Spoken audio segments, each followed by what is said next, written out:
It's a pleasant moment again, great 12 learners. Welcome to economics discussion in preparation for the prelim examinations for 2026. We are going to do our discussion in preparation for our preliminary examinations for economics paper 2 grade 12. Right.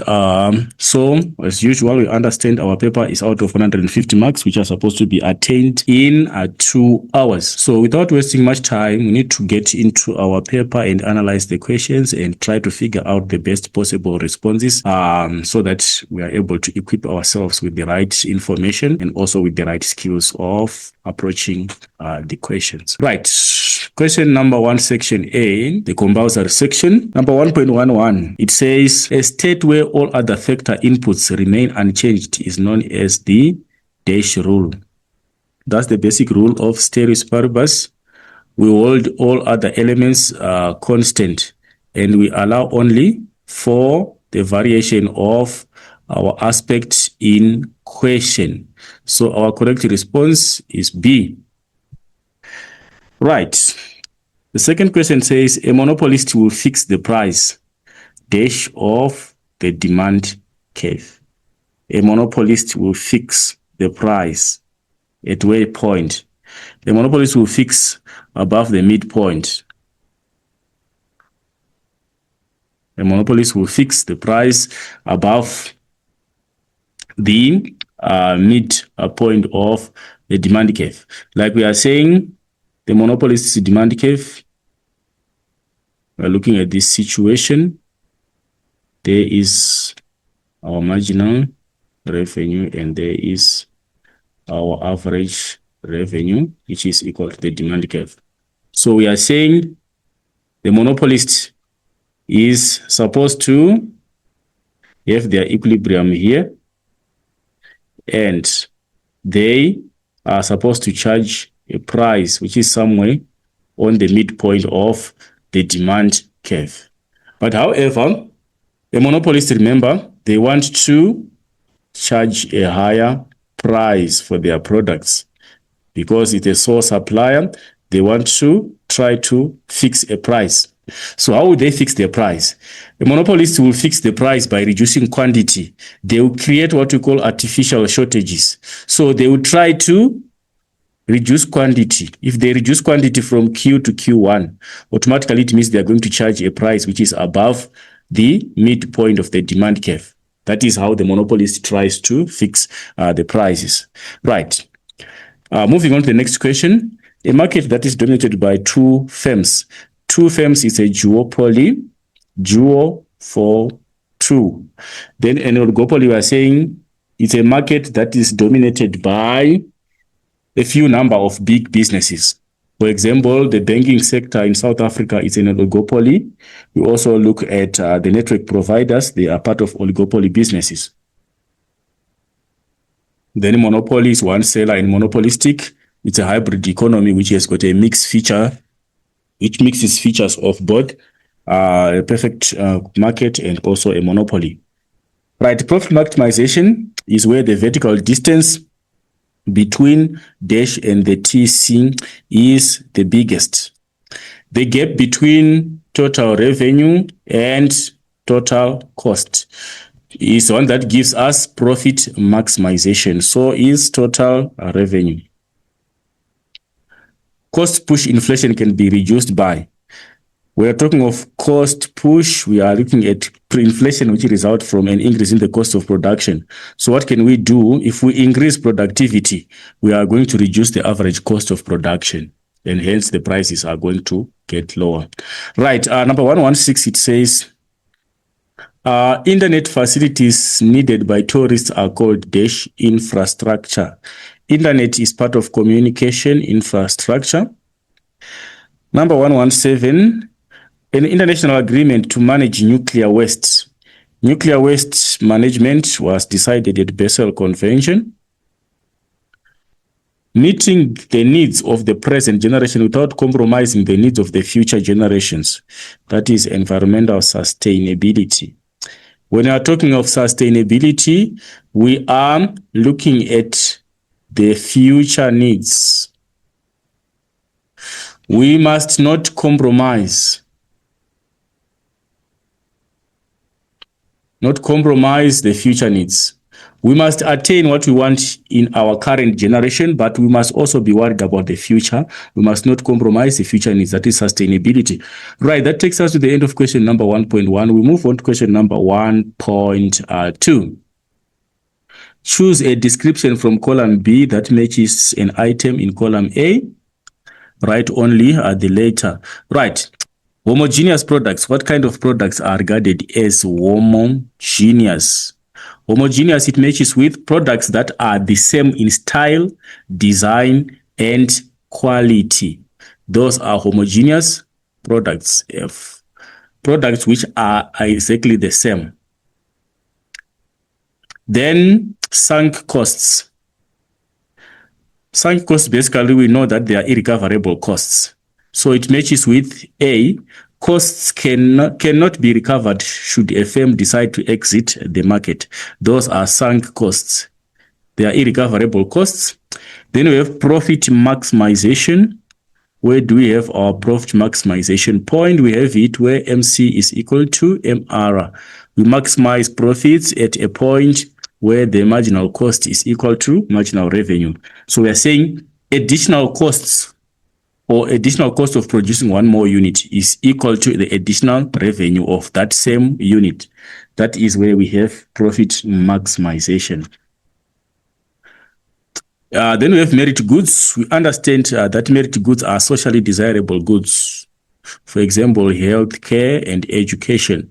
So an item which matches with merit goods is goods that society feels are beneficial to consume, but are undersupplied by the market. Then we have inflation targeting. South Africa targets to attain a 3 to 6% annual inflation. So it matches with monetary policy approach used by the SARB to keep price changes within 3 to 6%. That is G.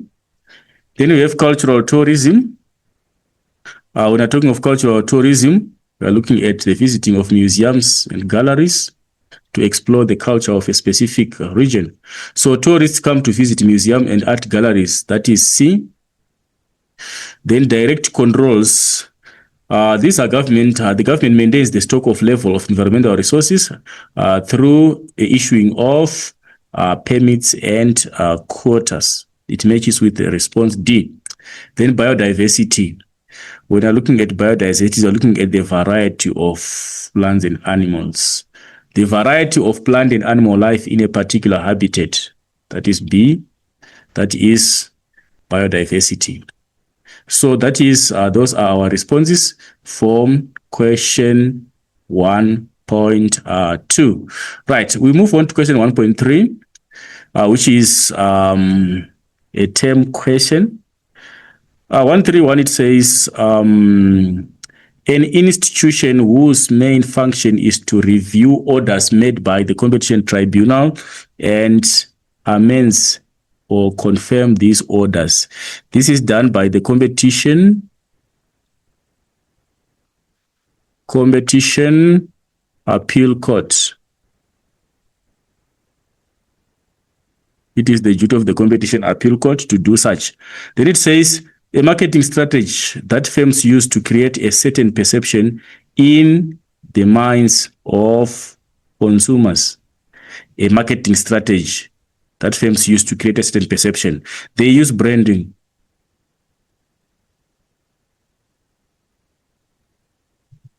Right. Then we have the process of comparing social costs and social benefits of a project. That is a CBA, the cost benefit analysis. Then number 134, it talks about low growth and high unemployment and high inflation rates occur simultaneously. The economy is growing slowly, there's high unemployment, there's high inflation. That is a situation of stagflation. Stagflation. A cultural or natural site that has a special cultural or physical importance is called a World Heritage Site.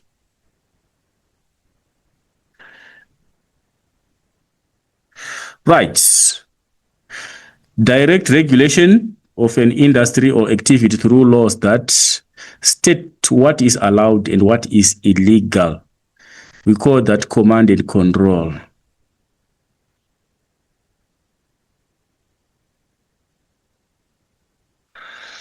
Right, that takes us to the end of section A. We have to move on to section B. Section B, question number 2 is microeconomics. Our first question is saying, give any 2 examples of monopolies in South Africa. We can just highlight the near monopoly Eskom. You can also look at Dinel. We can also look at Transnet.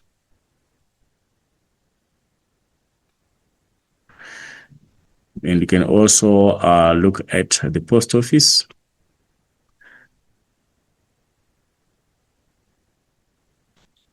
Those are some of the examples that you can highlight in South Africa. Though some are not pure monopolies, they are near monopolies. Right. How are artificial monopolies protected from competition? How are artificial monopolies? They are protected through regulation, which is legislation. There are several laws that protect them, and also they are protected by rules and regulations.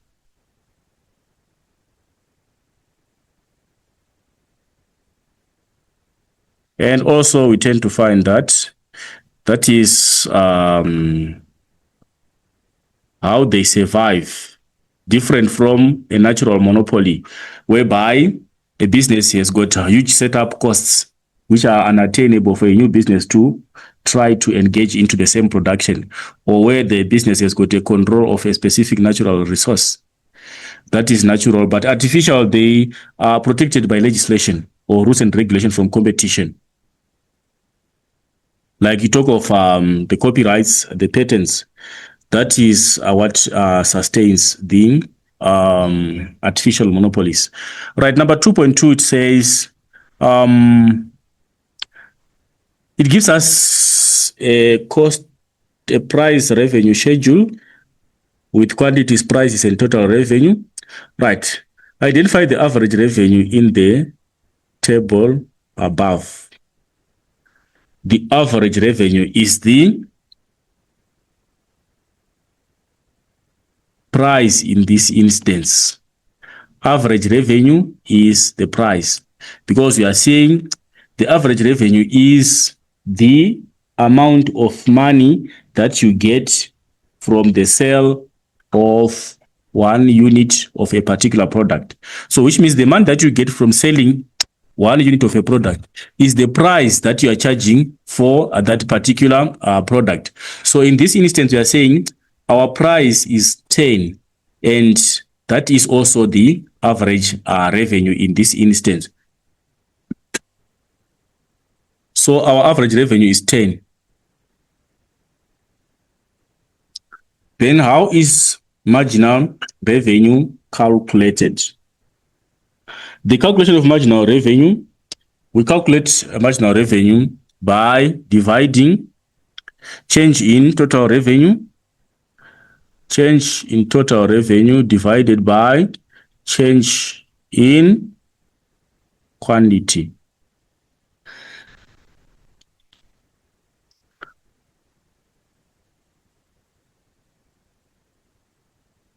Or we can say our marginal revenue is calculated as total revenue of n units minus the total revenue of n units minus 1, where variance is equal to 1.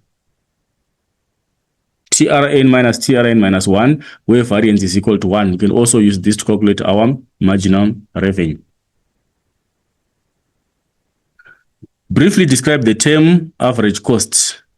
What is average cost? So average cost is basically the cost of producing 1 unit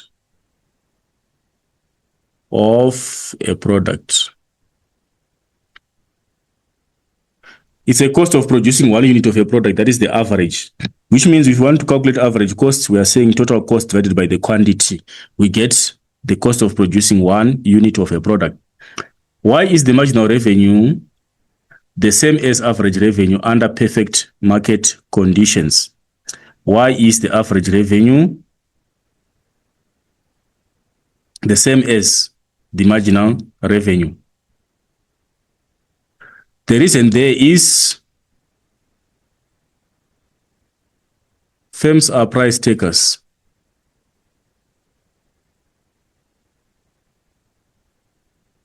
Under perfect market conditions. And hence, they have a horizontal demand curve.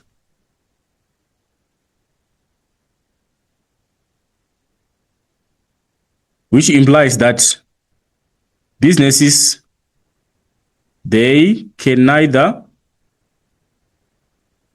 increase or reduce the price. So the fact that the firms are price takers, they are faced with a horizontal demand curve. They cannot increase the price or decrease the price for them to sell more. So as a result, the amount of money that they get from selling a product, 1 unit of a product, is the same as the additional amount of money that they're going to get when they sell more, 1 more unit. So we tend to find that the average revenue is equal to the marginal revenue, is equal to the demand curve, and is also equal to the price, because you are faced with a horizontal demand curve. So a firm does not have to increase its price or reduce its price under perfect conditions. Why? Because the price is determined by the market force of demand and supply. The individual firm is only a price taker who is supposed to abide by the price which comes from the determination of the market forces. And hence, that gives us a horizontal demand curve. And for that sake, it means marginal revenue is always the same as average revenue. The price that you charge, which is your average revenue, is the same as the additional amount of money that you sell when you sell 1 extra unit of the product. That's the sense. Draw a graph indicating profit maximization using marginal cost and marginal revenue curves under perfect market conditions. Right. So basically, it means we are drawing our graph showing profit maximization. And our profit maximization, we are using marginal cost and marginal revenue curves. So on this side, we have our cost or revenue. On this side, we have our quantity. So what it implies is you are supposed to have a demand curve. This is a perfect market. This is in this instance, we're using a price of 10. It means the business has to charge a price of 10 as per the illustration, which is your price. And this is equal to the demand curve, which is also the average revenue, which is also the marginal revenue. Because remember, we said under perfect conditions, we have price being equal to demand being equal to average revenue being equal to marginal revenue. They all fall along the same axis on the horizontal demand curve. And for the same instance, we are saying our marginal cost curve, we understand, is a tick-shaped, which means our marginal cost will be upsloping like that. This is your marginal cost. So where is the equilibrium point or the profit maximization point? The point is here. Let us label it E. And let us label it the profit maximization point, where MR is equal to MC. So where marginal cost is got marginal revenue, that is where we attain our profit maximization at that particular point. And what it implies is if a firm was able to produce above this particular point, profits were going to decrease. Why? Because the marginal cost now will be bigger than the marginal revenue. So from this point up, we are saying profits decrease. Just for the sake of clarity, profits will decrease if a firm is producing out of this point of the MC. Why? Because at this point, your MC is now above the marginal revenue. And on this particular point, if it was possible for a firm to produce on this part of the MC, it is going to result in profits increasing. Why would profits increase?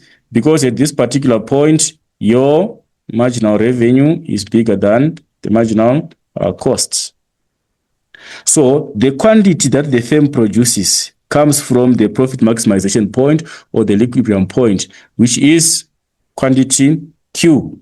So the business produces quantity Q at a price of and sells at a price of 10, where MC is equal to MR. That is how we do the illustration.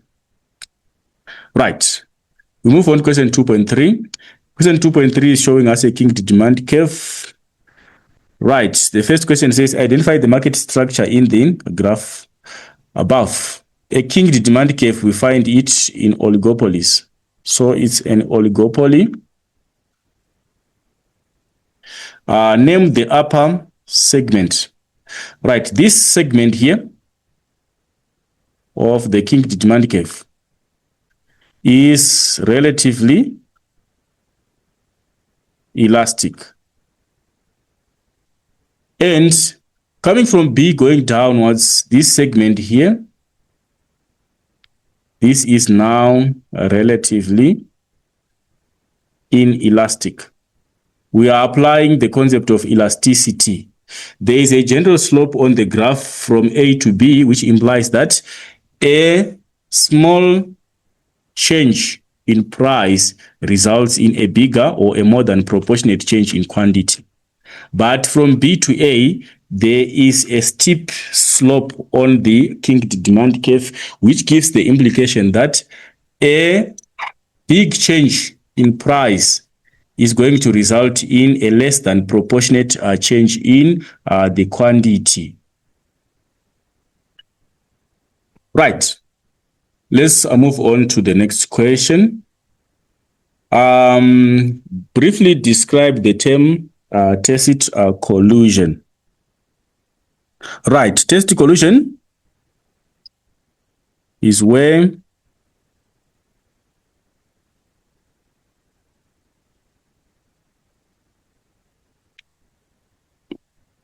a dominant firm in the industry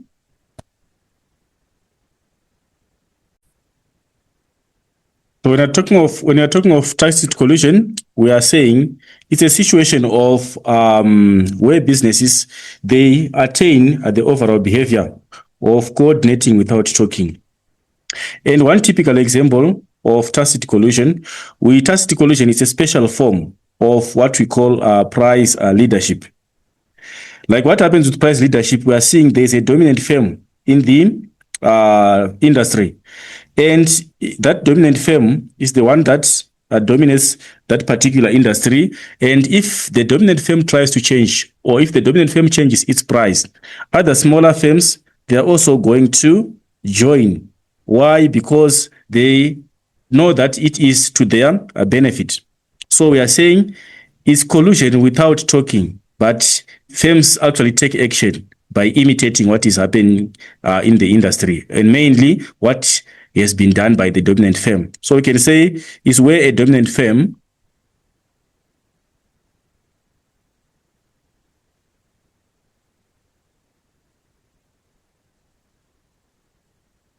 increases the price. Others will follow.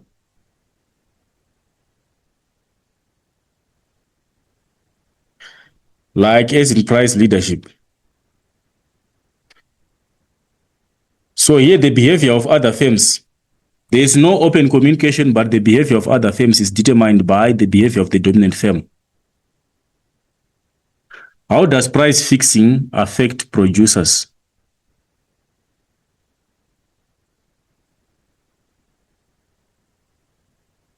Right. What happens with price fixing? Producers will lose revenue.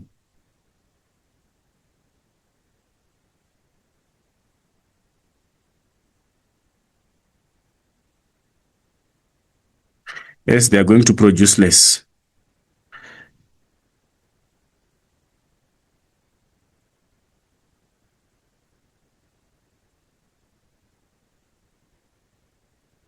And also in some instances, producers are forced to lay off staff. They are must retrench.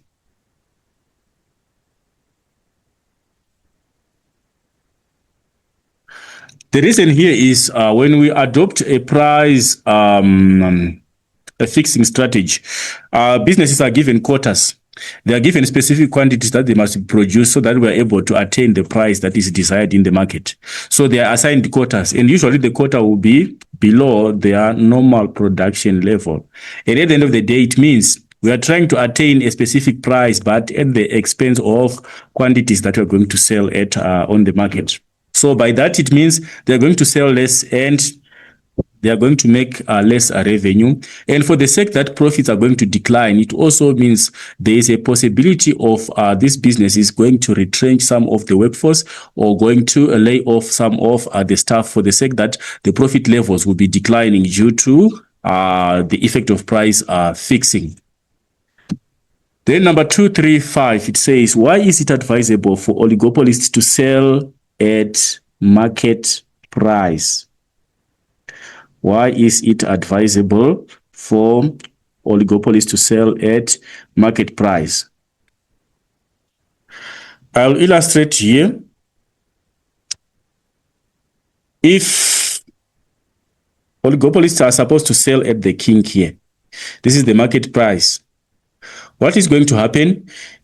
I'm going to analyze it from this side and from the side of the relatively elastic. If an oligopolist, I'm going to put figures. Let us say this is a price of 10 rand and a quantity of 10. Right. Which means each oligopoly is going to charge a price of 10 and they're going to sell 10 units. If an oligopolist tries to increase their price, maybe they want to get more customers, they try to increase their price. Let's say they've increased their price from there, they now try to charge a price which is here.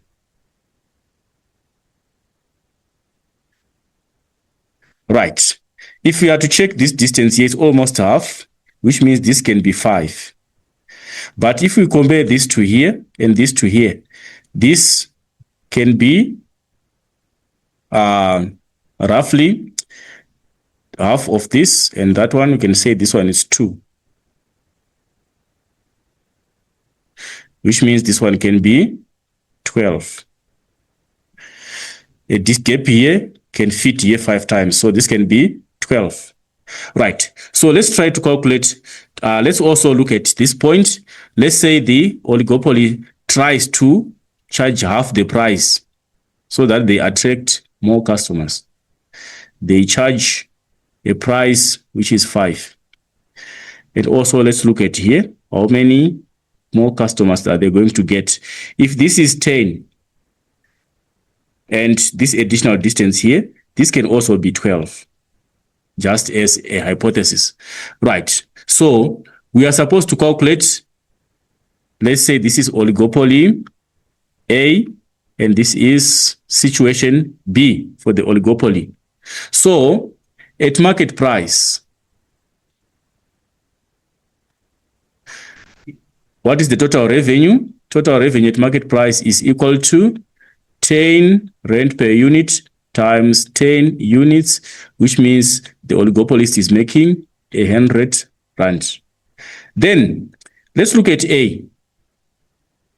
If the oligopoly does not obey the market price and tries to increase the price, they are going to sell at 12 rand, but they are only going to sell 5. What are they going to get? They're going to get 60. So it's a loss of revenue. Again, at B, at this point, the oligopoly has reduced the price by half. They are trying to gain more customers. But how many additional customers did they get? They get only 2. So they are still going to sell 12 products, 12 units of their product. Still, they are going to make 60 rand. So if we are comparing the market price versus these two equilibriums, we tend to find that there is a loss of revenue of 40 rand. So there's no incentive for an oligopoly to disobey the ruling market price, because if they try to increase the price, they will increase the price by a smaller margin, the section of relatively elastic demand, which implies that a small change in price is going to result in a more than proportionate change in quantity demanded. If you try to tamper with the price by increasing the price, you're going to lose more customers. And again, if you think you're going to attract more customers by reducing the price, you are going to reduce the price by a bigger margin on the side of relatively inelastic demand from B to A. But the end result won't be to your advantage. It is going to be a disadvantage, because you're only going to get very few additional customers, which do not compensate for the change in price. So a more than proportionate change in price on the part of relatively inelastic is going to result in a less than proportionate change in quantities. So it's not beneficial for the oligopoly to tamper with the price. That is the explanation. Right. We move on to distinguish between an individual business and the industry. What is the difference between an individual business and the industry? Right, we can highlight the difference between an individual business. We are saying an individual business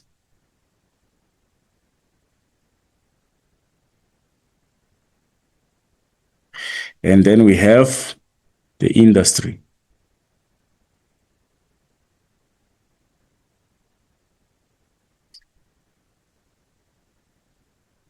Right. What are the distinctions there? Individual businesses is a single firm.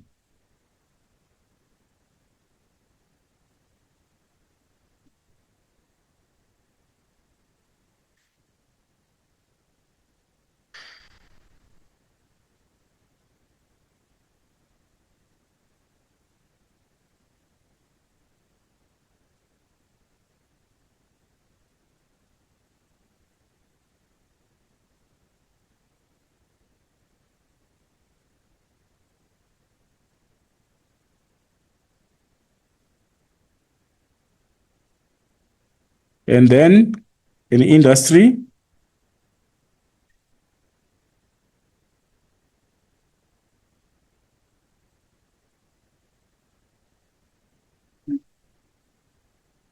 it's a group of individuals, individual firms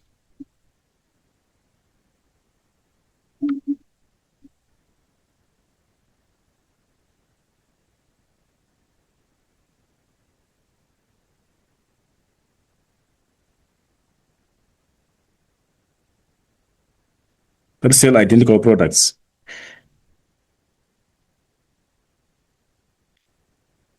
And then you can also look at the individual firm is a price taker.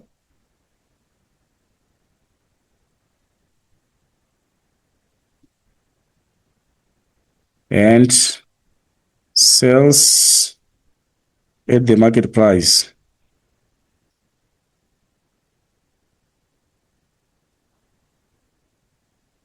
Determined by the industry.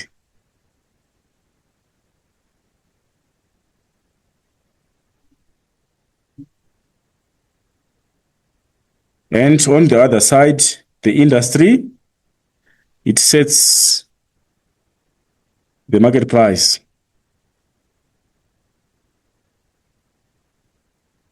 Through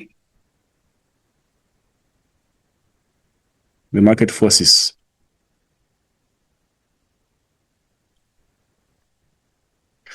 Of demand and supply. Right, that's the distinction between an individual firm and an industry. That was question 2.4. Right, we move on to the next question. Question 2.5. Why do monopolistic competitors need to advertise their products? Right. They need to advertise their products because products are differentiated.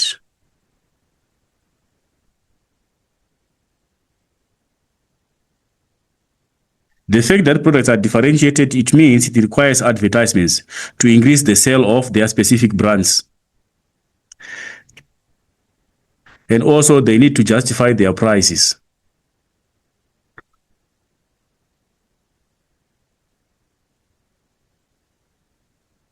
That is where they tend to advertise.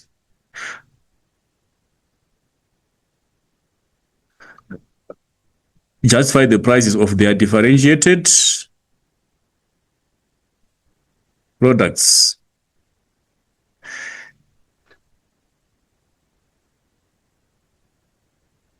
So that they can attain a goal of having the competitive less price elastic.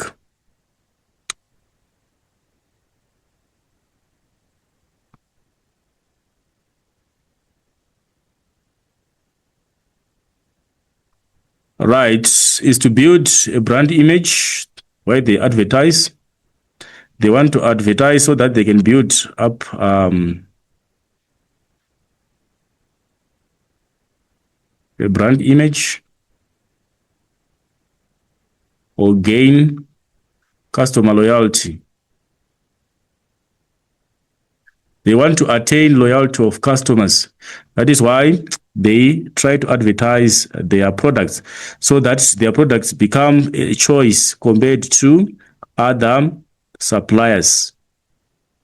And also, if you check, information is incomplete under monopolistic competition. Information is incomplete, and hence they need to advertise their products. So it's deliberately, so that they need to deliberately, it's a deliberate move to issue or to offer information. It's a deliberate attempt to provide information.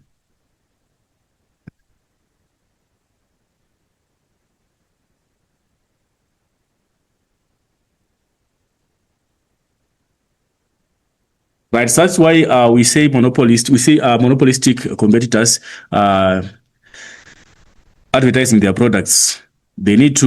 Their products are differentiated, so they need to give the difference to the consumers so that they become attracted to their brand, and also to justify their prices of the differentiated products, and also build up a brand image. And because information is incomplete, they need now to deliberately attempt to provide the information to the consumers. Right, let's move on to question number 2 on contemporary issues. Name and 2 examples of indirect taxes. Indirect taxes, you can talk of value-added tax. You can also talk of excise duties.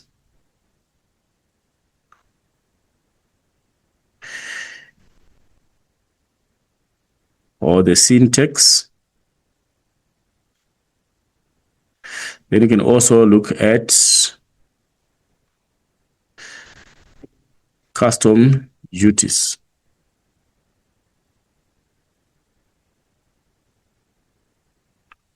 Right. 312, why is the conservation of non-renewable resources important? Why is the conservation of non-renewable important? It is important to ensure that future generations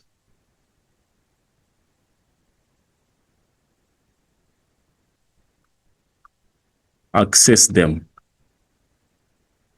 Future generations will also be able to access them if we ultimately try to conserve them, because they are non-renewable, and hence we need to ensure that the future generations are also able to access them. Or we can talk of for sustainable development. for sustainable development. We are able to enhance development in a sustainable way by conserving non-renewable resources. Right, start the extract below and answer the questions that follow. That is question number 3.2. It talks about the iconic scenes, the Table Mound in South Africa. Right, tourists' arrivals in South Africa demonstrated a positive trend with improvements in the numbers recorded from month to month during the period spanning 2021 to 2023. In December 2023, 3.5 million travelers were recorded at South Africa's ports, the African ports of entry or exit, surpassing the figures for both November in 2023, which stood at 2.6 million, and December 2022 at 2.9 million. Right. The first question says, identify the World Heritage Site in the extract. We are seeing that there is the Table Mountain there.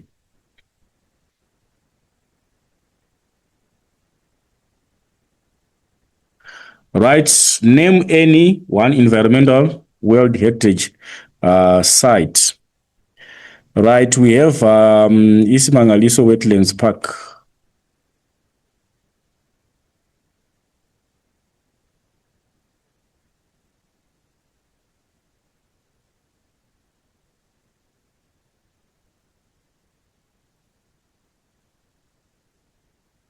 This is one. And also we have the Cape Fynbos region.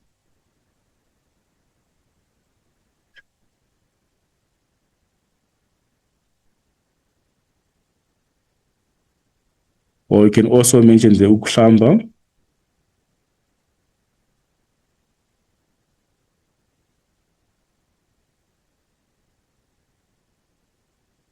The Ukahlamba region.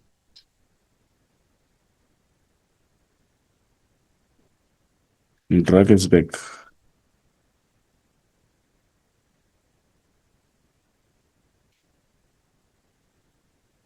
So the Ukahlamba Drakensberg Park, we have the Isimangaliso Wetland Park, also we have the Cape Fynbos region. Those are some of the environmental World Heritage sites. Briefly describe the term tourism. Basically, tourism, we are saying activities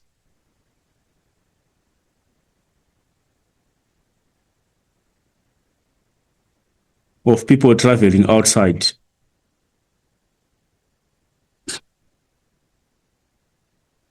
Traveling outside their usual environment.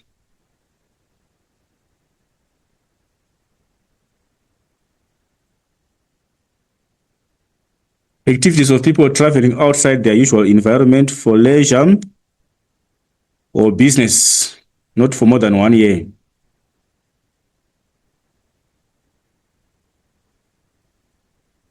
Or business,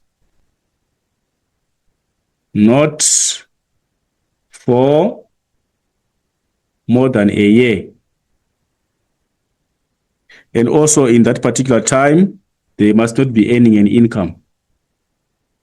Without earning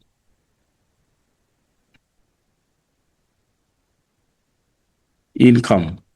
So basically, we are saying activities of people traveling outside their usual environment for leisure or for business for a period not more than 1 year. And those people in that particular time frame, they must not be earning an income. That is tourism. Right. Then we move on to how can ecotourism benefit the environment? Ecotourism, how can it be a benefit to the environment? It's for environmental conservation. It benefits the environment because of environmental conservation.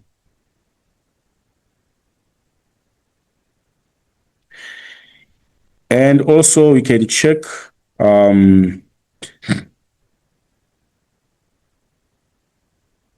it gives better protection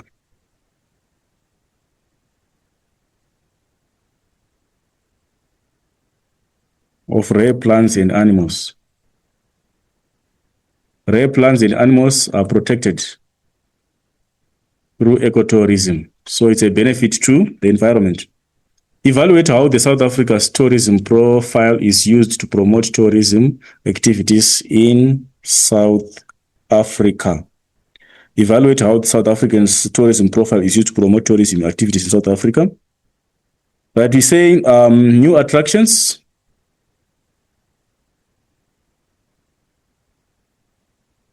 New attractions have been developed. New attractions have been developed. And also we're looking at, especially in rural areas,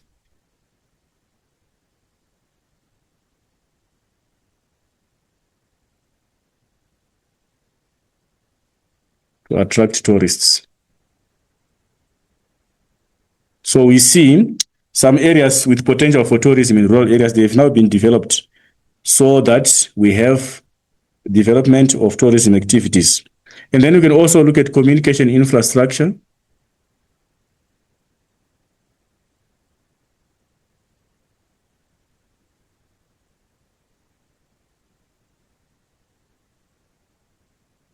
Communication infrastructure. We are looking at 5G now. It's installed in townships.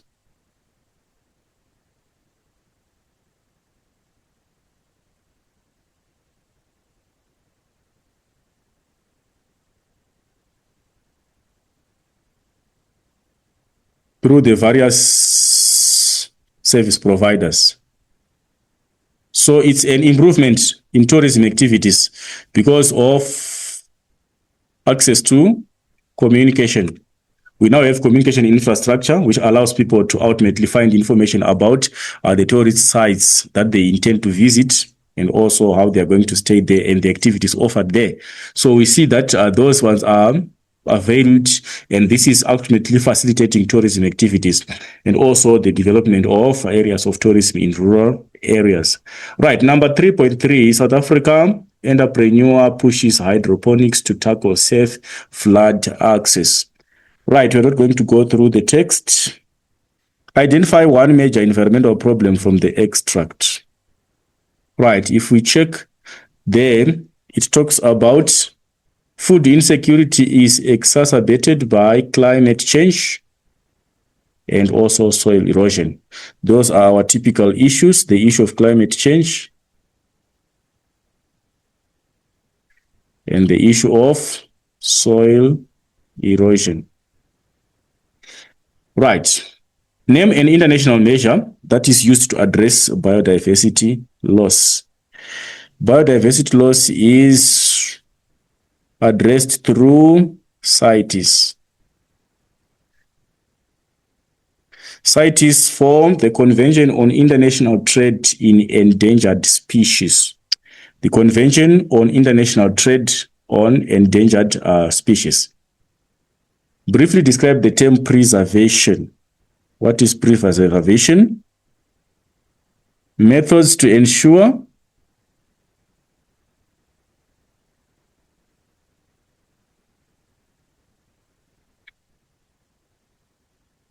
that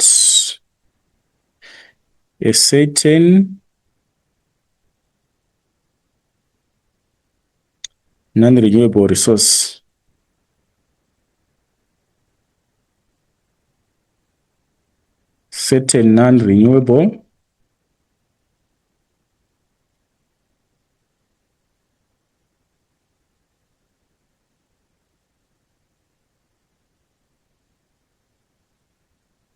is not threatened.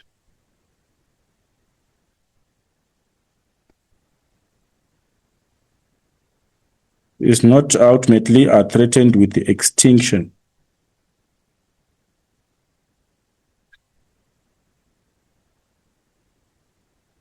We don't want non-renewable resources to be extinct. So when you are doing preservation, we take methods that ensure that a non-renewable resource is not threatened with extinction. The fear here is that we might have extinction of a specific resource which is non-renewable. So we try to reduce the risk of extinction of such a resource. We ensure we take corrective measures to ensure that a particular non-renewable resource does not go extinct. Number 334, it says, how does self-interest cause markets to fall in sustaining the environment? The self-interest. Right, self-interest, we are saying individuals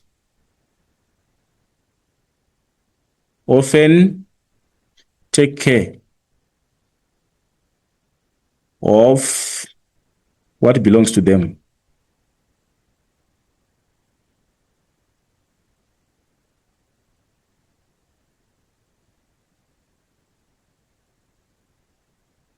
And are careless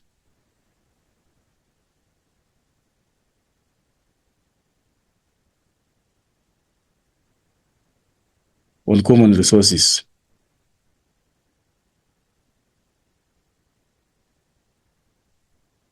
Right. The idea of self-interest, it implies that if a person is owning something, they will take good care of it. But if it's commonplace, it's a common environmental space, they are careless about it because it belongs to everyone. So basically, it means people must be given proper rights to some specific environments so that they can be able to take care of them. Why? Because the idea of an individual is such that if something belongs to them, they must take good care of it. And if it's a common thing for everyone, they neglect and they become just careless. How does soil erosion negatively impact the South African economy? We are looking at soil erosion.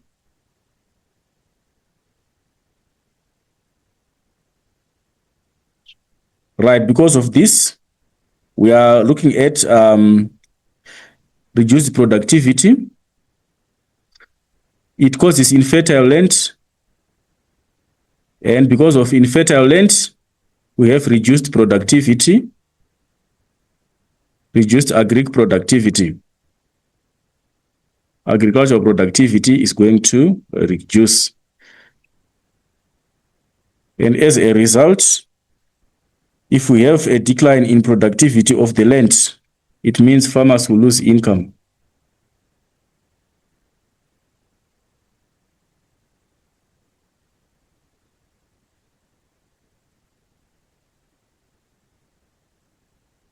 Right. Briefly discuss the reason for growth in the domestic industry. Tourism. Why is there growth in the domestic industry? Tourism. Right, number one is increased disposable income. If people are having money, they are going for leisure activities. Increased disposable income, which is facilitating people to go for leisure.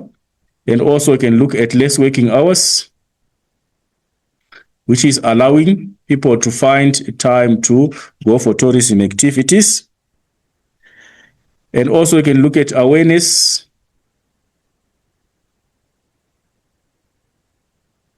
of leisure and recreation through advertising. People are exposed to adverts of given leisure resorts. And also, you can look at improved transportation. It's also another factor that you can highlight. Transport systems have improved, which is ultimately facilitating the need for people to, the fact that people can be able to access different areas of interests.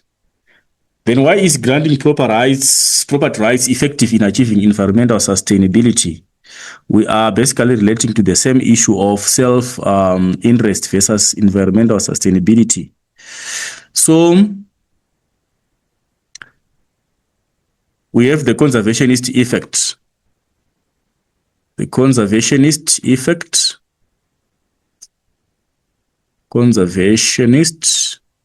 effect, which imply that people take care of things that belong to them. That's the basic idea. For us to grant property rights, we want people to take care of the environment.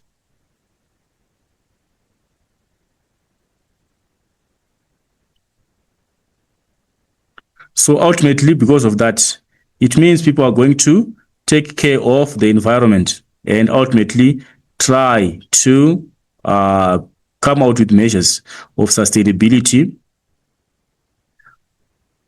And then you can also say property rights can be expanded.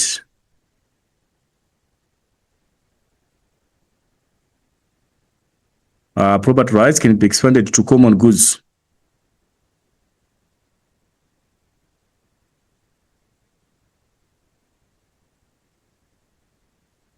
Can be expanded to common goods.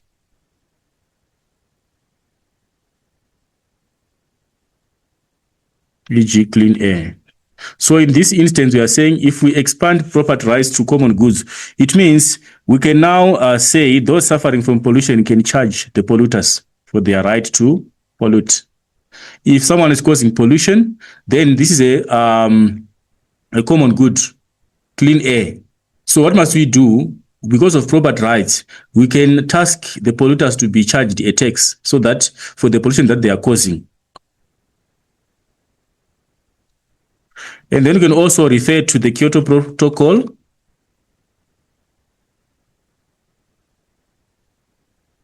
as an agreement by countries to ultimately reduce the level of pollution.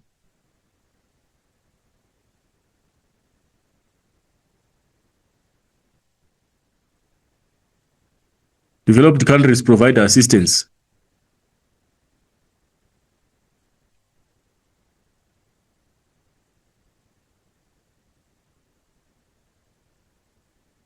To developing countries.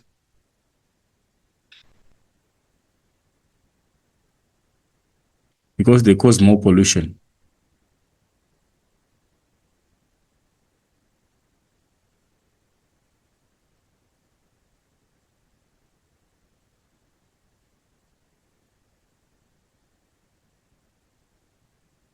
Right, so basically, we look at the Kyoto Protocol.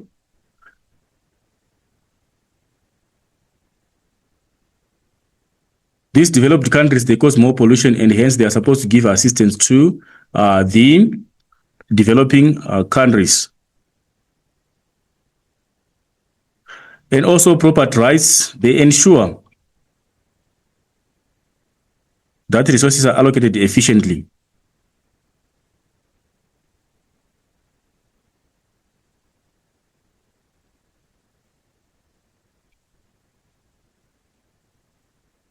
Property rights ensure that resources are allocated efficiently.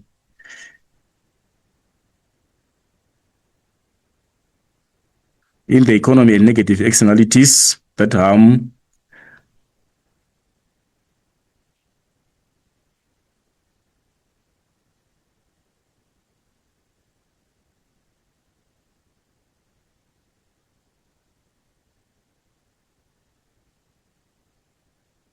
in the economy and that negative externalities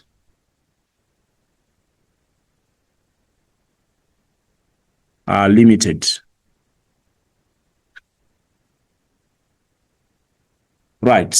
So it ensures that resources are allocated efficiently in the economy and also ensures that the negative externalities that harm much of these societies, they are limited. Right, that was question number 3. We now have to look at question number 4. The first question says, name any 2 conditions of a perfect market. Under a perfect market, there are many buyers and sellers.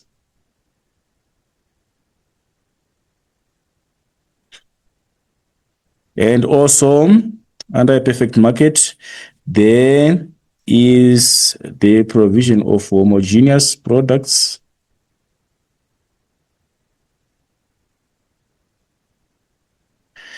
And also, we can talk of free entry and exit. Those are some, but there are many of them. How does the appreciation of the rand affect inbound tourism? Inbound tourists coming into South Africa, when the rand is appreciated, how is that going to affect inbound tourists?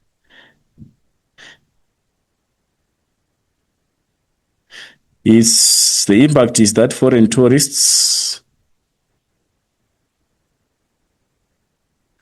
will ultimately pay more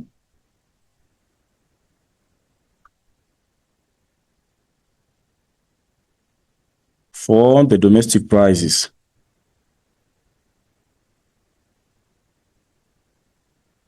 Because the rand is appreciated against other currencies, it means they now need more of their own currency to get the rand.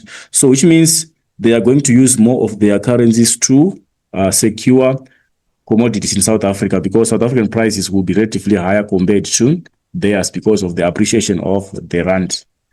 Right, study the graph below and answer the questions. Identify the shaded area in the graph. Right, the area that is shaded there, it shows this is the short run average cost, and this is the average revenue. So average cost is ultimately above average revenue. The cost is above the revenue, so that is an economic loss.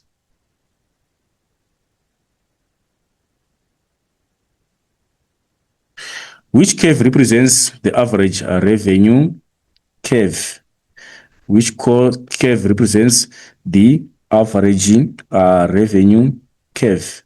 The demand curve is also the average revenue. So the average revenue is also equal to the demand curve.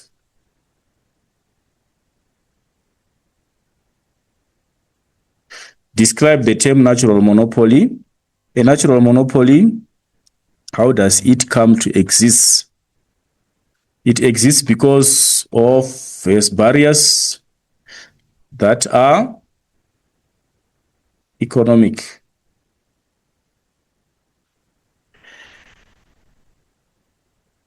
In nature. For example, we look at very high developmental costs.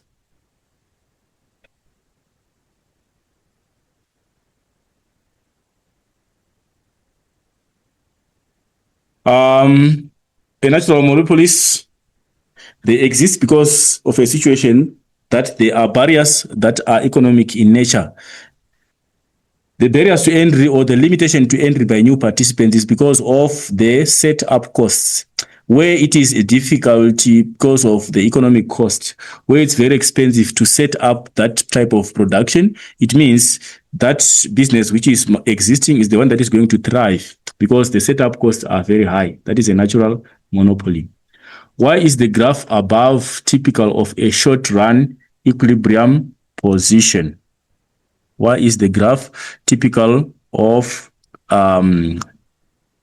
short run equilibrium position? It's because of the loss. A monopolist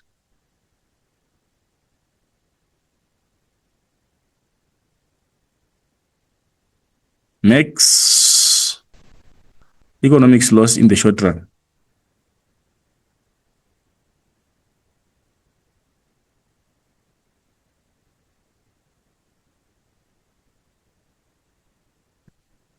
Because of the loss situation, it suggests that it's a typical short run because of the economic loss, and economic loss is realized by the monopolist in the short run. Use the information in the above graph to calculate the total costs. We want to calculate the total cost. So what is our total costs formula? Total cost, we get it by average cost times the quantity. So we come here to try to figure out our total cost, our average cost is at this particular point, which is 10, and then our quantity at this particular point of equilibrium is 100. So we are saying our total cost is therefore the average cost, which is 10, times the quantity, which is 100 units, Sorry, it's 100, which gives us a total cost of 1,000 rand. Right. Then number 4.3, study the extract below and answer the questions. Identify one cause of climate change in the extract. If we check in the extract here, it is talking about greenhouse gases. So this is one of the causes of climate change, greenhouse gases. Name an international agreement used to limit production of gases that cause climate change. This was an agreement which is called the Kyoto Protocol.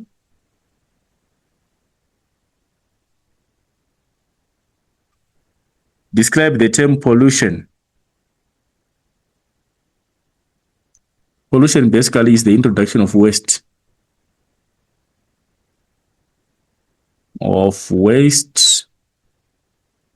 Into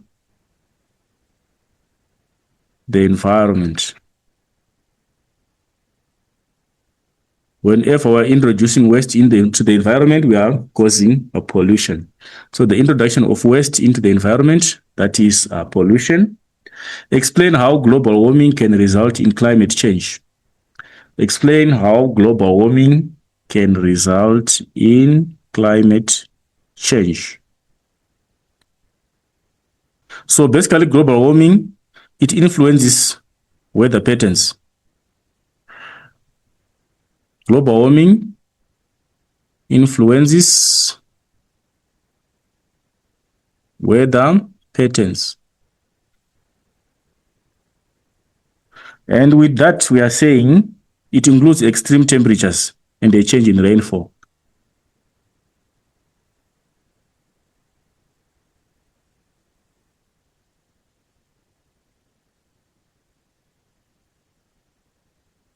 Extreme temperatures are realized and also a change in rainfall patterns.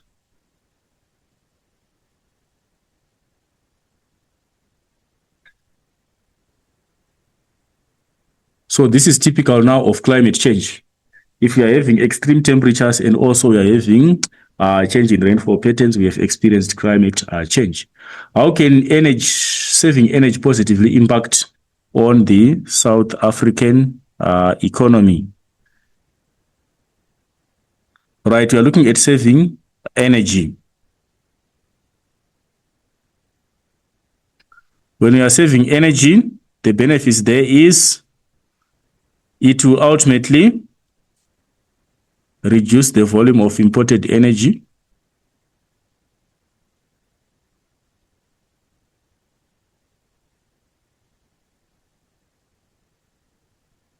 Of imported energy, primary energy.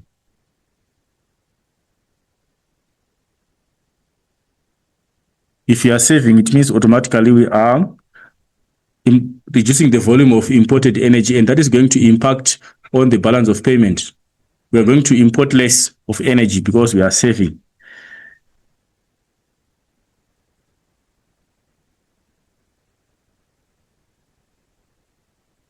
Right, and also we can look at it as saving energy.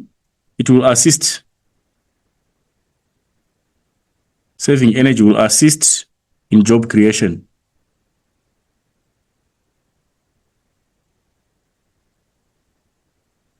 And improvement in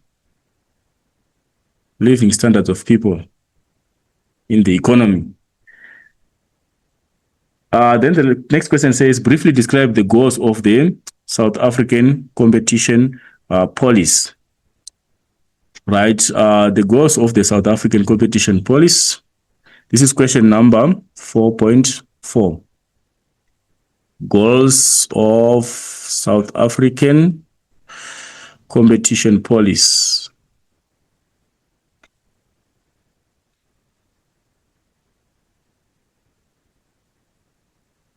Right, if you look at the goals of the South African competition policy, they target to prevent The abuse of economic power.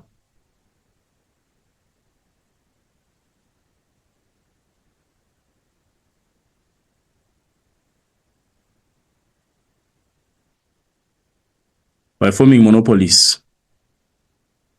If businesses decide to merge and form monopolies, they are going to abuse the economic power because of their size. So the competition policy regulates such activities of merging so that there is no such unfair practices. And also is there to prevent restrictive practices, restrictive practices.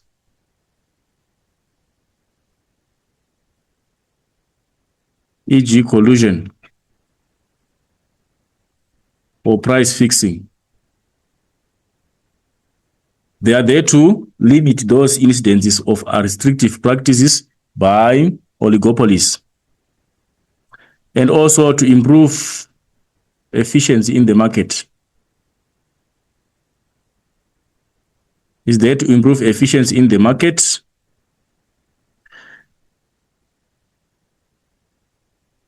through legislation.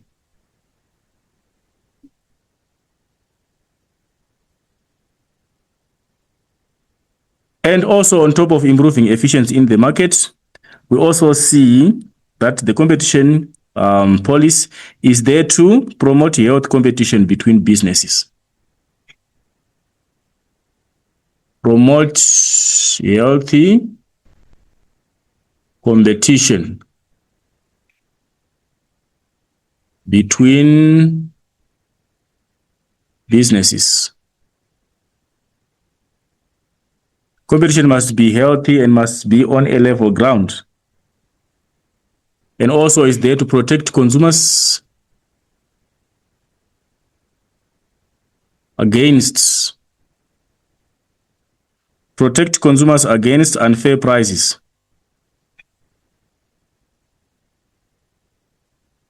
and inferior products.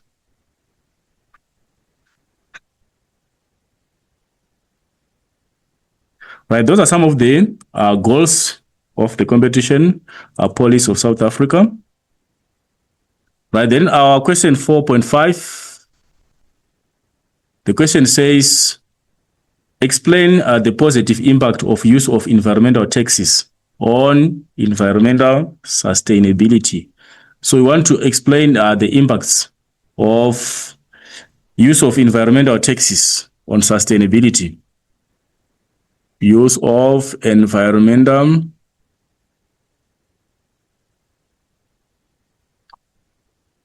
taxes on environmental sustainability.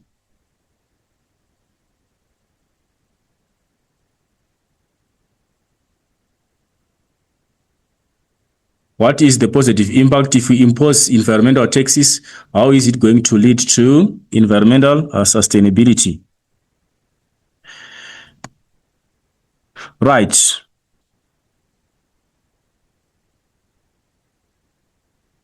Environmental taxes basically are used successfully to address issues like waste disposal,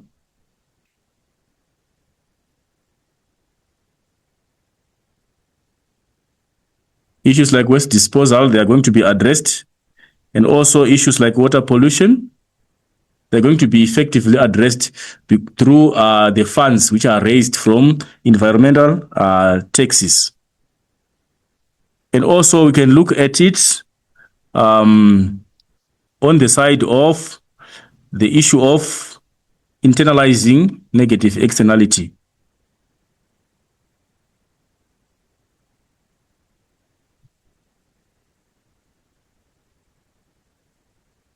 The environmental taxes positively internalize negative externalities and promote energy saving.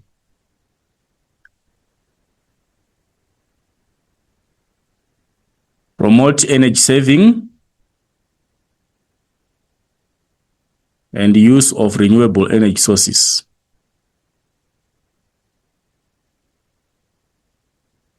So we are saying the impact or the negative externalities that were posed by environmental use of the use of non-renewable resources is going to be internalized through the taxes.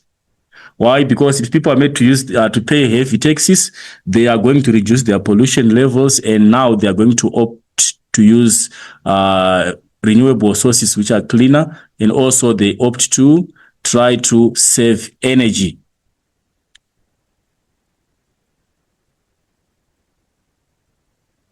Right. We can also argue that green taxes are intended to incentivize. Green taxes, they are used as incentives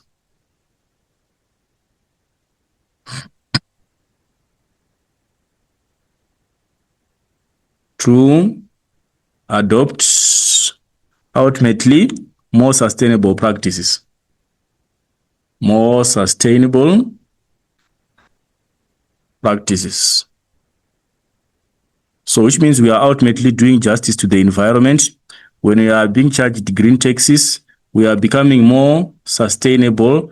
We reduce pollution, which is a positive impact on the environment, and also conserve natural resources. Also conserve natural resources.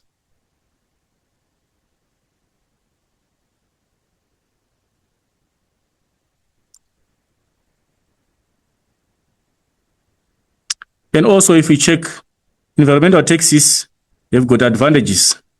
Advantages such as environmental effectiveness,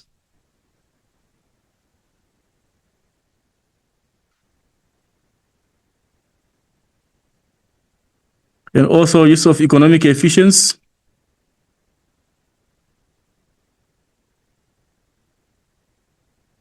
and also aspects of the ability by the government to raise public revenue.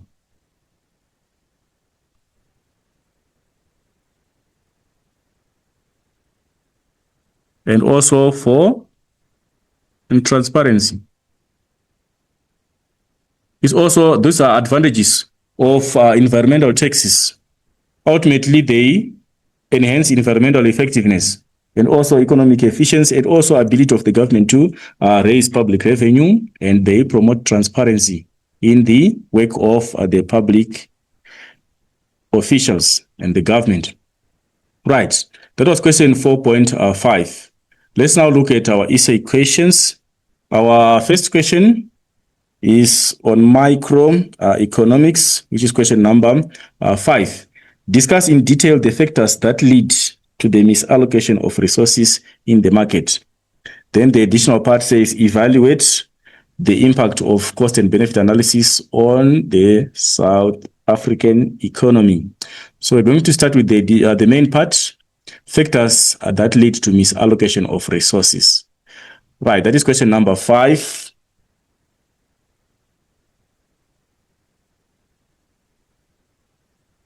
The main part is on factors leading to misallocation of resources.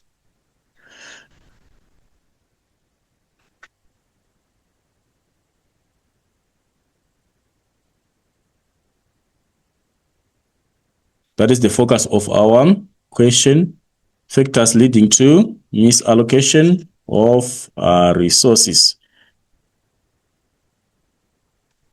Right. What are the factors basically that lead to misallocation of resources? Number 1, we have missing markets.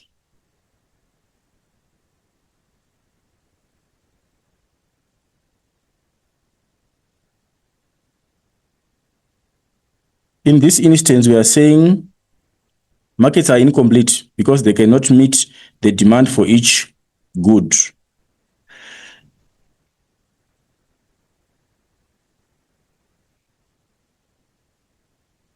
The demand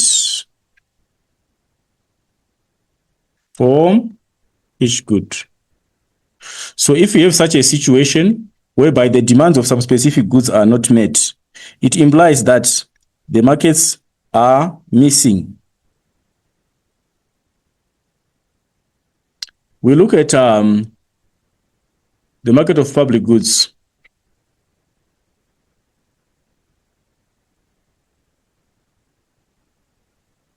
Not supplied by the market.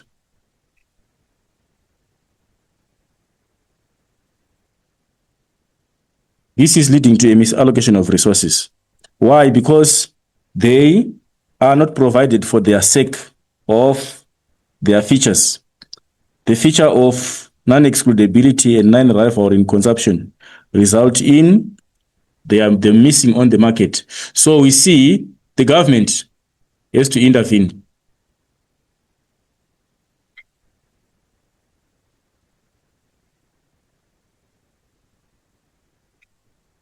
The government has to intervene to provide them.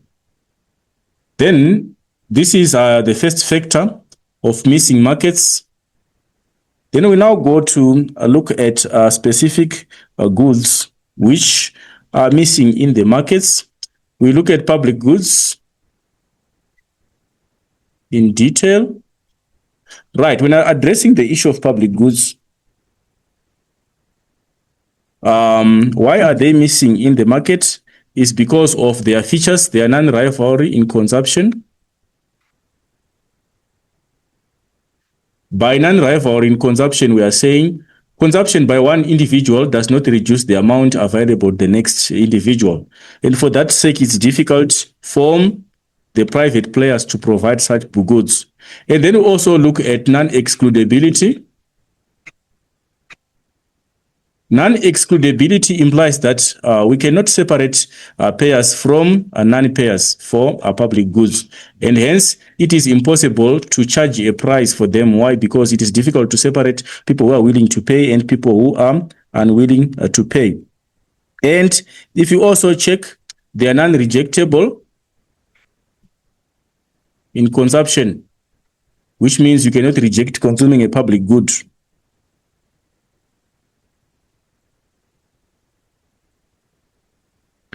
You can give examples there. State defense. You can also look at police protection.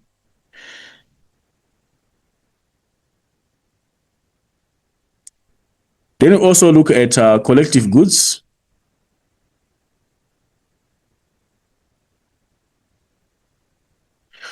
These collective goods here are also missing. For example, parks. You look at beach facilities.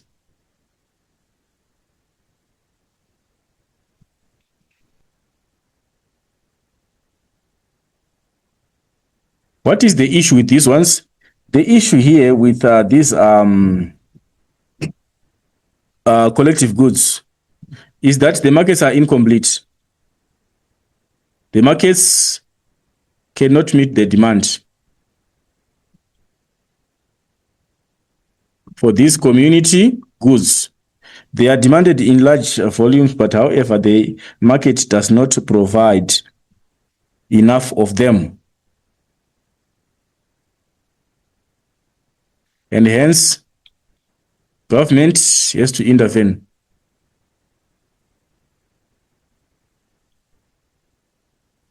In providing such community collective goods. Right. Then we also look at merit goods. Merit goods are also part of the goods which contribute towards misallocation of resources because they are usually missing or they are undersupplied. So these merit goods, we can say they are socially desirable goods.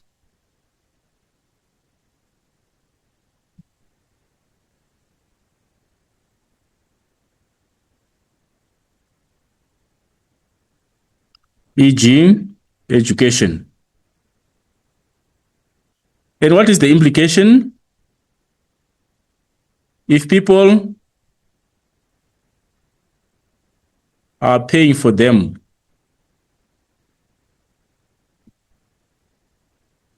little of them is going to be consumption. Little will be consumed. So it means very little amounts of merit goods will be consumed if the people are supposed to pay for them. So what is the implication?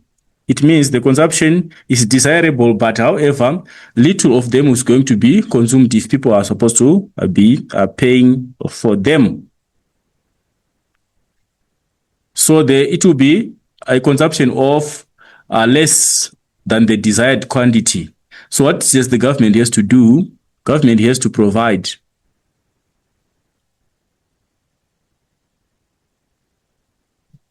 Has to provide and encourage consumption.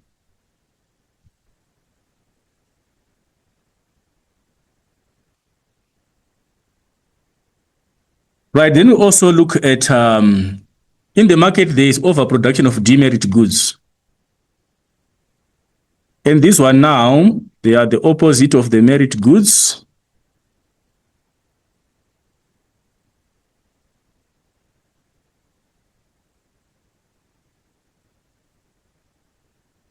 Socially undesirable goods. E.g., when talk of alcohol or cigarettes. Right, what is the problem with those? They are overconsumed. Because much of them are habit-forming goods, there is a tendency of overconsumption on the market. They are overconsumed on the market. And as a result, we have a misallocation of resources on the market. So these demerit goods, we are saying they are being overconsumed. We are saying they are socially undesirable, but the problem now is they are being overconsumed. So we see there is need for the government to reduce the consumption. Overconsumed, the consumption is more than desired quantity. Consumption is more than the desired quantity.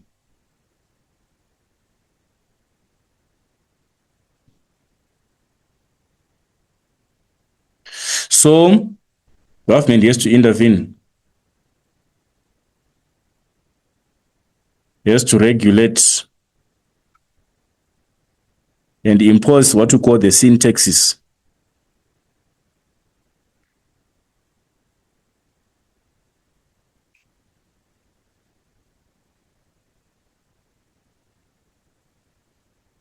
Taxes on the products to make them expensive. That is basically the idea on demerit goods. We want to discourage the consumption of harmful goods or socially undesirable goods. And hence, we see the government having to regulate the consumption. Like it's illegal to sell cigarettes to someone who is below the age of 18 to sell alcohol. It's a regulation to try and discourage the consumption of those demerit goods. And also, the government imposes sin taxes on those products so that the ultimate overall price of the product increases and the affordability is reduced, hence reduced consumption of such commodities. Right. Then we also look at, there's also an issue of lack of information.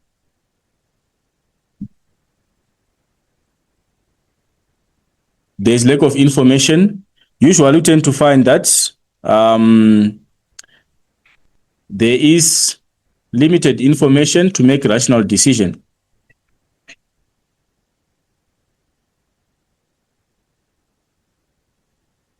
There is always limited information for people to make rational decisions. We cannot be able to make wise decisions because of lack of information. And then results in resources being misallocated. Results in misallocation of resources. If you have limited information, we end up misallocating resources. You can also try to figure out, consumers will try to benefit, to maximize their benefits. But however, their progress is going to be derailed because of limited information. Hence, we see lack of information on the market. It will ultimately result in the negative. Or even workers are ultimately often unaware of job security, of job opportunities, are unaware of job opportunities. It also leads to misallocation of resources. People will end up being unemployed, and yet opportunities will be there because of lack of information. That is another aspect. Then you can also look at immobility of production factors. Is also another implication. That factors of production are immobile, e.g. labor.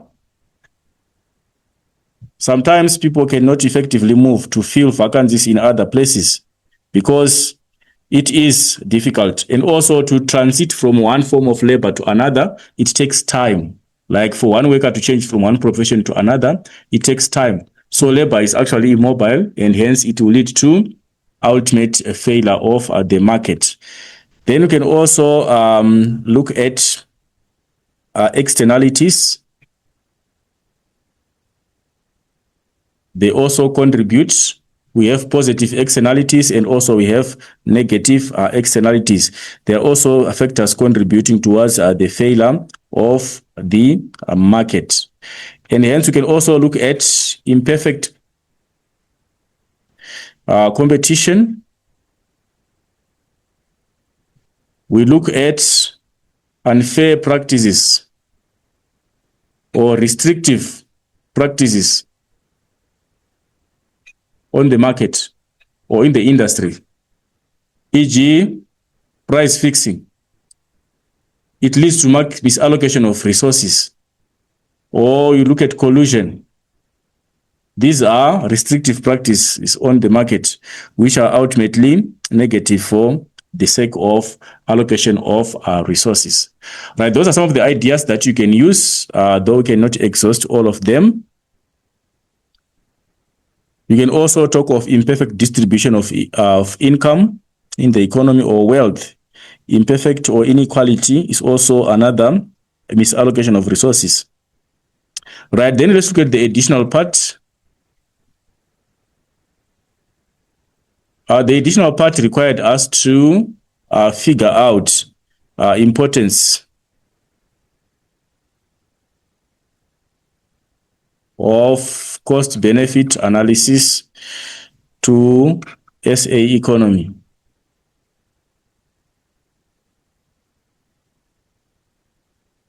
The importance of cost-benefit analysis to the South African economy.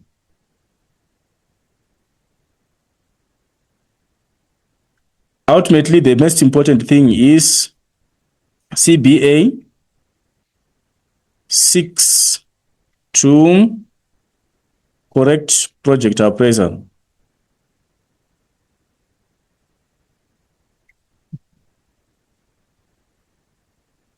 Project proposals.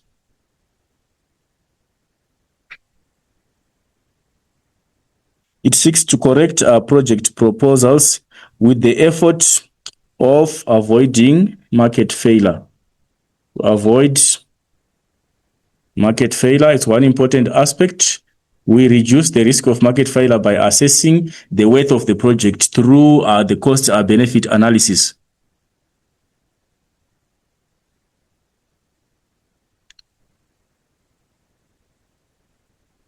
Right, we also see cost-benefit analysis will be there to assess, is important in assessing whether the new project will be feasible.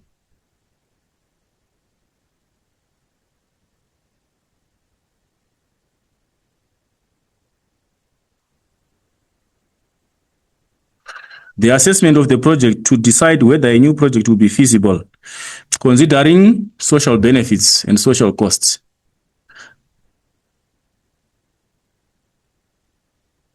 It's very important that we take into it to look at the social benefits and the social costs so that we are able to figure the feasibility of the intended project.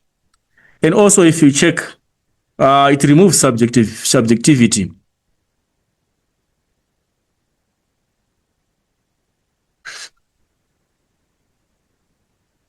In decision making.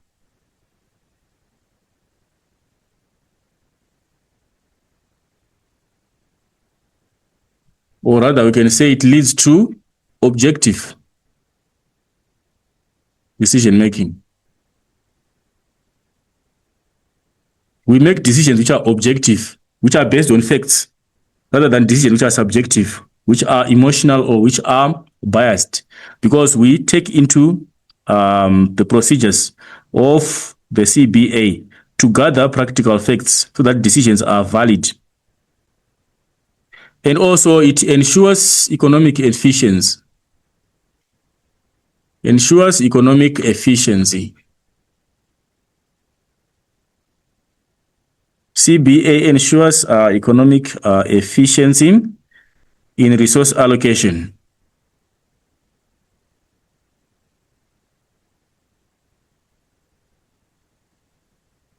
And eliminates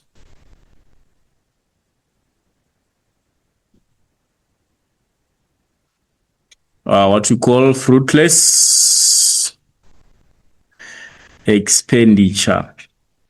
Instead of us spending money on some projects that won't realize the intended benefits, we ultimately improve efficiency by doing a CBA. We do a cost-benefit analysis. Right, that is basically what the ideas that you can use to answer this question, but not only limited to this, there are also other ideas that you can come up with, which will be relevant towards answering that particular question. At the end, you have to come out with a value judgment conclusion on what you're discussing in the essay. Question number 6, contemporary economic issues.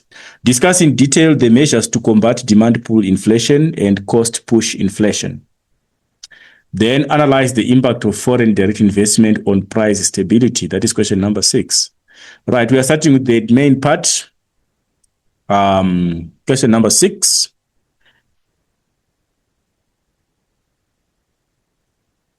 Right, our question is focusing on looking at demand pull inflation.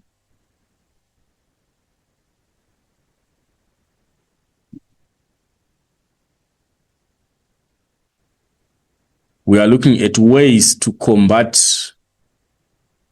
demand pull inflation. Right, how we are going to fight demand pull inflation, we are seeing this type of inflation is caused by excessive demand. There is increased aggregate demand. When we are comparing it to the aggregate supply, it's not matching. Aggregate demand is outweighing aggregate supply, hence prices are pushed upwards. So what must we do here? We must put in place measures which are meant to dampen aggregate demand, such that we reduce the level of aggregate demand on the economy. So ultimately, it means we must adopt contractionary measures. Whether it's monetary policy measures or it's fiscal policy measures, we are meant to adopt these contractive policies which are going to dampen the level of aggregate demand. We are supposed to reduce the amount of money in circulation or the amount of disposable income in the hands of consumers, such that they have got limited capacity to buy goods and services, and hence the demand average, the aggregate demand in the economy is going to be dampened and is going to result in a reduction in the level of total demand in the economy. Right. So what we can do here, we can look at aspects like under demand, fiscal policy measures. We can use fiscal policy measures. And in this instance, we are saying we must adopt contractionary measures which are going to dampen aggregate demand.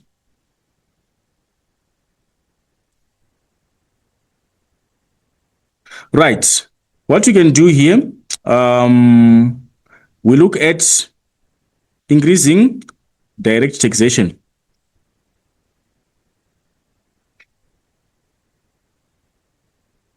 The government can put measures to increase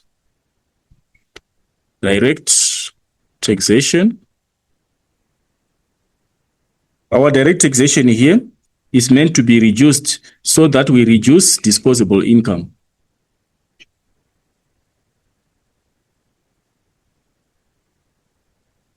The amount of money after tax is going to be lower if we increase the direct taxation. And as a result, this is going to lead to reduced demand for goods and services.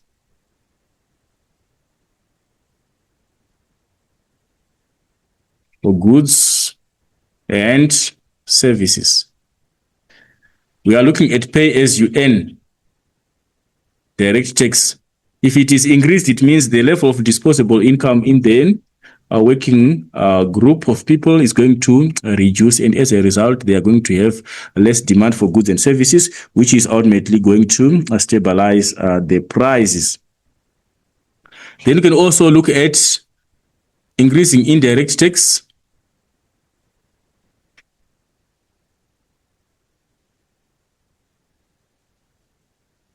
Indirect taxation. We increase increasing indirect taxation, e.g. value-added tax or excise duties.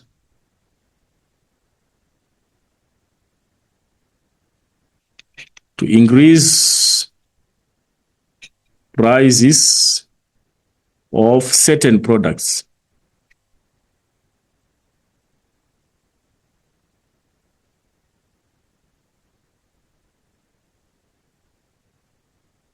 To dampen the demand.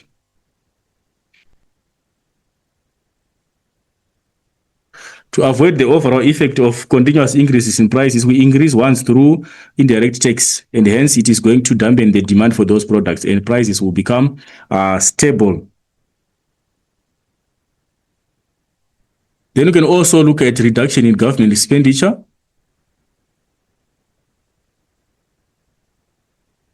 Government spending.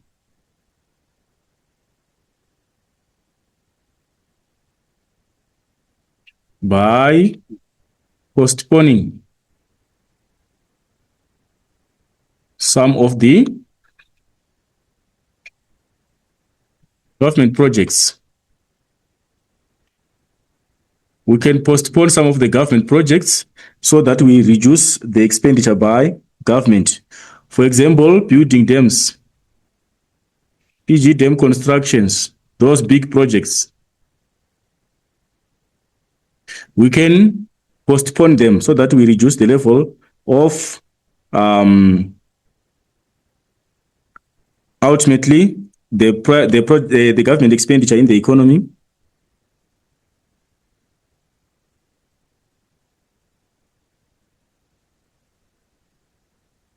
Right.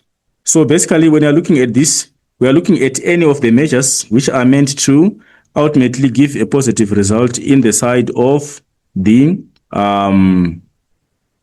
demand side through using fiscal measures. Then you can also use monetary policy. Monetary measures. We use the monetary policy to reduce the level of aggregate demand. Like, for example, the government, through the SIRB, can increase the repo rate. The interbank rate, the rate at which the SIRB lends money to commercial banks, if it's increased, it means the commercial banks are also going to increase their rates of interest to their clients, and as a result, borrowing is discouraged. Hence, the amount of money in circulation is going to reduce. We can look at increasing interest rates. Commercial banks are supposed to increase their interest rates so that they can discourage borrowing. And as a result, we tend to find that the amount of money in circulation is going to be reduced. We can also look at open market transactions.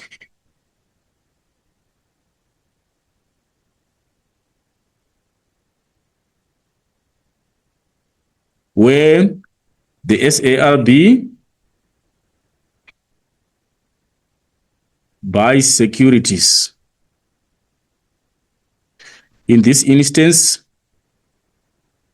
they must sell securities to reduce the amount of money in circulation. So the SRB, through the open market, they must be selling securities to the public so that they wipe out excess money in circulation. And also increasing the bank cash reserve.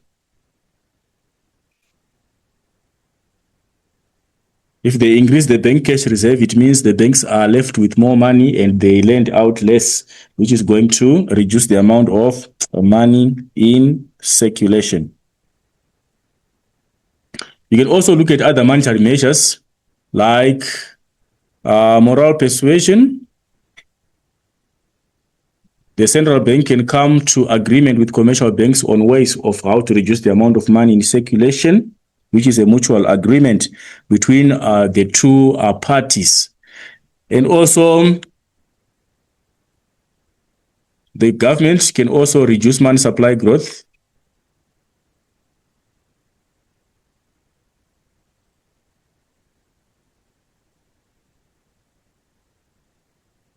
Right, those are some of the measures which are under monetary policy for demand pull inflation.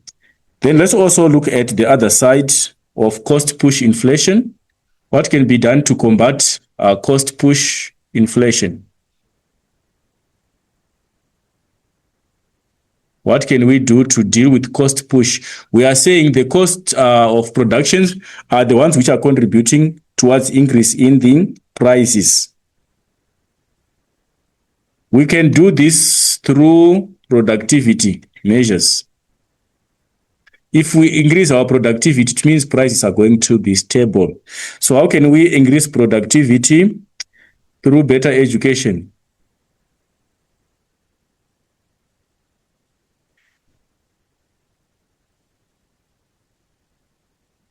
And training or skills.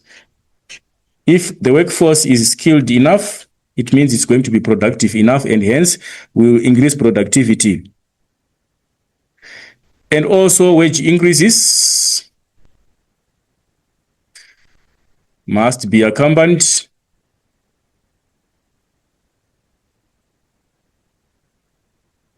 by corresponding productivity increases.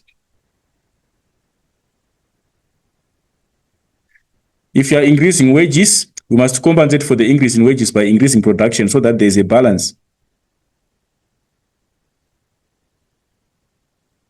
Then we can also look at protecting competition. Sometimes prices increase because of unfair or restrictive prices on the market, like collusion. So it is the duty of the Competition Commission to regulate competition on the market. And also we can look at encouraging personal savings.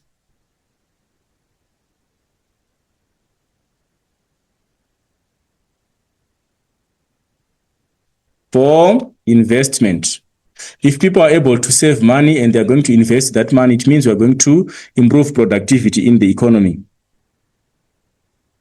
And then we can also look at other measures besides productivity.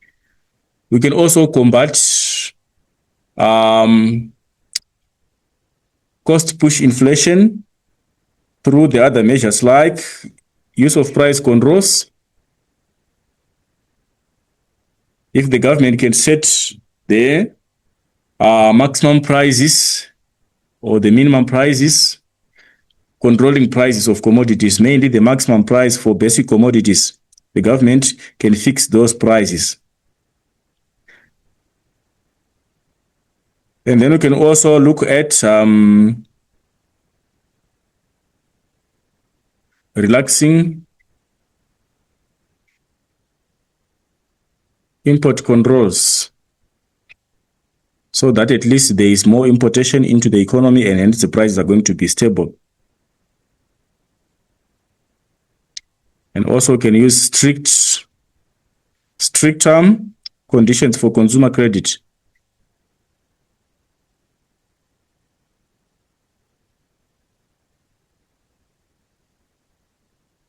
The issue here is we must encourage credit for investment and not credit for consumption. If we give credit for investment, it means you are going to improve productivity in the economy, you're going to increase the level of production, and hence you are going to have increased amount of goods and services that is going to guarantee price stability. Right. I think those are some of the issues that we can use to answer the main part. Then we also need to address the additional parts. Right. On the additional part, we are supposed to analyze the impact of foreign direct investment. So its impact of FDI.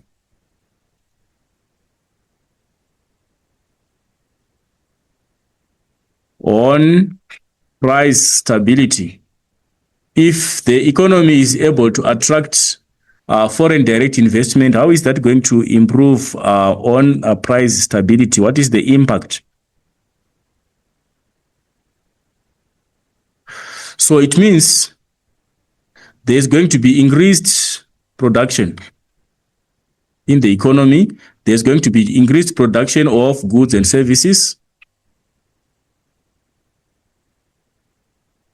And what is the implication if there is increased production of goods and services? It means there is going to be increased aggregate supply. The total supply on the economy is going to increase because of increased production. And as a result of increased aggregate supply, we tend to achieve price stability. Prices will be stable. And also, if you look at the issue of FDIs, they tend to benefit the economy through efficient production. Efficient production methods. Because of these foreign investors, they are going to come out with new methods of production or techniques of production, which are going to reduce cost of production. It's going to reduce production costs. And as a result, it slows down cost push inflation. Cost push inflation is ultimately dealt with through effective and efficient production techniques which are brought by foreign direct investors. And also, if you look at, they are going to increase competition.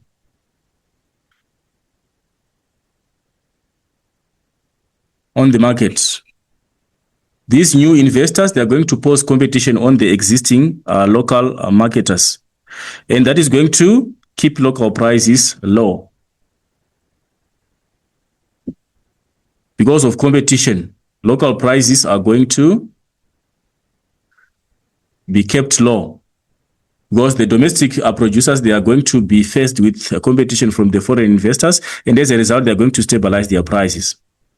And also, if we look at it, we look at the benefit of improving technology. Technology is going to be enhanced because of foreign investors. And as a result, in this instance, these foreign investors with their improvement in technology, it is going to assist in improving productivity. It increases productivity. And the ultimate result is that there's going again to be reduction in cost of production. Reduction in production costs. Costs and ultimately prices. Then we can also argue in the sense that the foreign investors, they'll create more employment opportunities.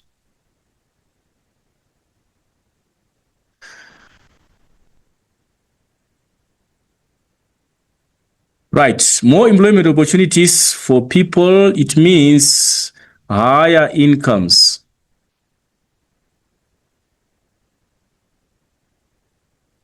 And higher incomes, it means stimulated demand. This can, however, trigger demand pull inflation. This is an analysis. We are not only focusing on the positive side. We are saying these FDIs, the more they come into the economy, they are going to provide opportunities for the people.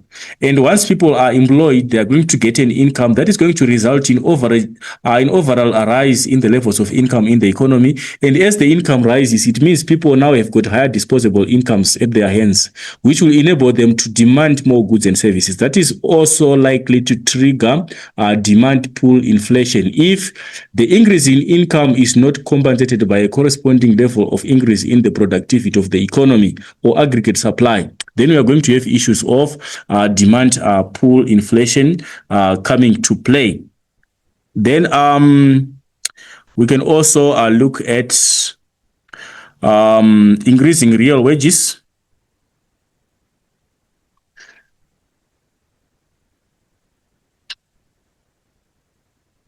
Increasing real wages, the increase of real wages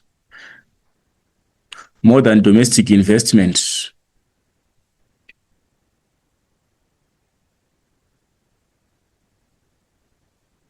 More than domestic investment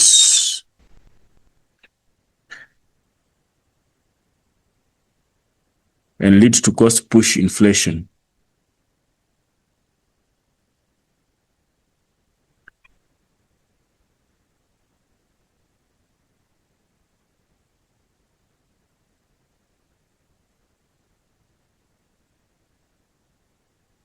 Right. Also, if you check these investors, sometimes they can be paying more real wages. They can be trying to outcompete and get the best skilled workers by paying higher wages. However, if the higher wages that they will be paying are not compensated by their levels of investment in the economy, ultimately they are going to try to cover for the high costs by increasing the prices of their products, which is also an attribute of cost push inflation. That can be a negative implication, which can cause inflationary pressures on the economy through the investors trying to cover up on their increase in wages by offsetting the cost on the consumer by increasing the prices of their final products. Right. That was our question number 6, and that was our additional part for our question number 6. And then, not forgetting, you're supposed to come out with a conclusion, which is a high order conclusion or your own evaluation of what you were discussing in the essay. Right. That was the last question on our paper, end of section C, with 40 marks with a grand total of 150. So basically, that is the setup of the paper that you can expect in your prelim examinations by this coming session. Hope this discussion is going to help you in preparing for your upcoming examinations. With that being said and done, we can safely conclude that we have come to the end of this session. Your host in economics will meet again in other discussions to follow.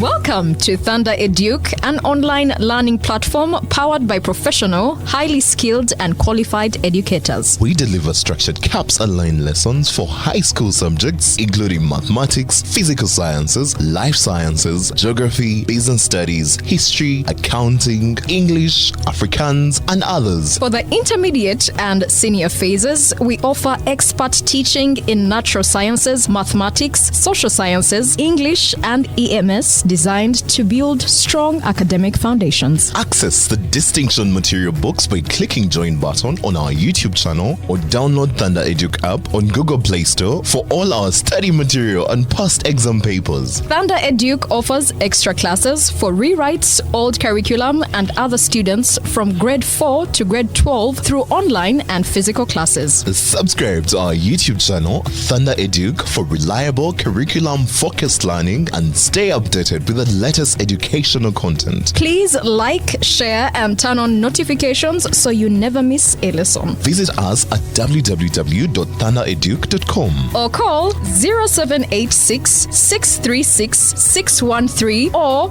084 833 1738 for more details. Thundereduc. We focus on quality.